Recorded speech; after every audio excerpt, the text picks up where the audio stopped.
Senator, with all due respect, I disagree with so many of the things that you've said. You're still unwilling to admit that they gained in function, they gained in lethality. According to the definition that is currently operable, We're not going to get anywhere close to trying to prevent another lab leak of this dangerous sort of experiment. You won't admit that it's dangerous, and for that lack of judgment, I think it's time that you resign.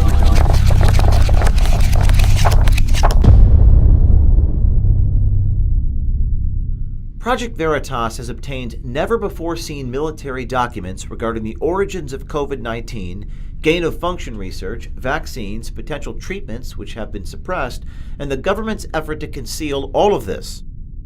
Dr. Anthony Fauci has testified many times before Congress stating that the U.S. government was never involved in gain-of-function research at the Wuhan Institute of Virology. Will you today finally take some responsibility for funding gain-of-function research in Wuhan? Senator, with all due respect, I disagree with so many of the things that you've said. First of all, gain of function is a very nebulous term. But the thing is you're still unwilling to admit that they gained in function when they say they became sicker. They gained in lethality. It's a new virus. That's not gain of function? According to the definition that is currently operable. We're not going to get anywhere close to trying to prevent another lab leak of this dangerous sort of experiment. You won't admit that it's dangerous, and for that lack of judgment, I think it's time that you resign. You have said that I am unwilling to take any responsibility for the current pandemic. I have no responsibility for the current pandemic. That assertion is based on the NIH's definition of gain of function. However, the documents we've obtained refute that. The documents in question stem from a report at the Defense Advanced Research Projects Agency, better known as DARPA, which were hidden in a top-secret share drive. But what is DARPA?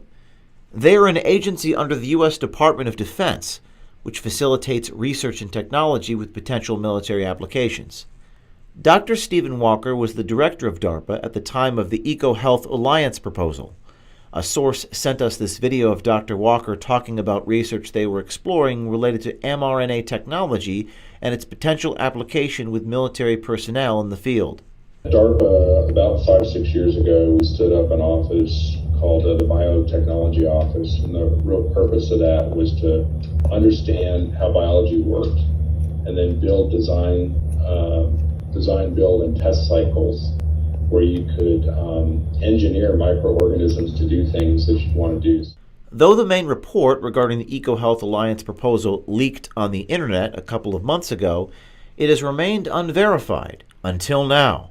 Project Veritas has obtained a separate report to the Inspector General of the Department of Defense, written by the U.S. Marine Corps Major Joseph Murphy, a former DARPA fellow. Major Murphy makes claims in his report to the Inspector General that, if true, could be damning to the official narrative that has been played out to the world over the past 2 years. Major Murphy's report states that EcoHealth Alliance approached DARPA in March 2018, seeking funding to conduct gain-of-function research of bat-borne coronaviruses. The proposal was named Project Diffuse. DARPA rejected the proposal because the work was too dangerous and could violate the gain-of-function moratorium, despite EcoHealth's position that it would not. According to the documents, the NIAID, under the direction of Dr. Fauci, did not reject the proposal. They went ahead with the research at Wuhan and several sites across the U.S. Dr. Fauci has repeatedly maintained his position, under oath, that the NIH and NIAID have not been involved in gain-of-function research with the EcoHealth Alliance program. This appears to be contradictory to Major Murphy's analysis and the rejection from the Biological Technologies Office at DARPA. Major Murphy's report goes on to detail great concern over the COVID-19 gain-of-function program, the concealment of documents, the suppression of potential curatives like ivermectin and hydroxychloroquine, and the mRNA vaccines. To be clear, Major Murphy is not the source of our reporting. As far as we're aware, he has done nothing that violates his oath of service to our country. We were able to track him down, and though he couldn't go into detail about the hidden documents, he did offer this heartfelt statement. I offer no comment on the investigation or internal Marine Corps deliberations. I offer a brief comment to those that desire answers and to those that withhold them. To those seeking answers, I offer encouragement. There are good people striving for the truth, working together in and out of government, and they succeed. To those that withhold, I pray for you. Find the moral courage to come forward. Don't let a lie be our legacy to posterity. People will forgive. A commitment to truth is in the heart of this nation. Semper Fi.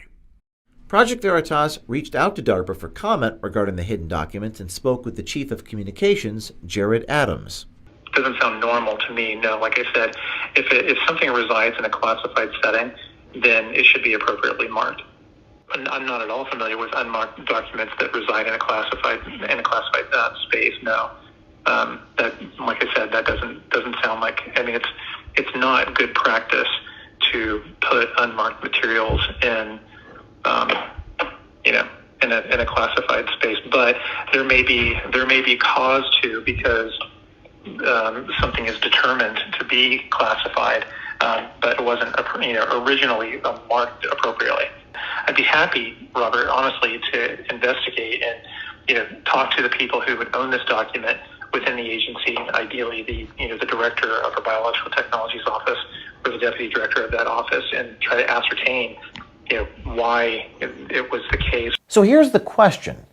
If the Department of Defense, the same people who make our nuclear arsenal, felt this research was too dangerous to proceed with, why in the world did the NIH, NIAID, and EcoHealth Alliance recklessly disregard the risks involved? Did they purposefully change the definition of gain of function in order to bypass the moratorium? Further, who at DARPA made the decision to bury the original report that could have raised red flags to the Pentagon, the White House, or Congress, which may have prevented this entire pandemic that has led to the deaths of 5.4 million people worldwide and caused much pain and suffering to many millions more?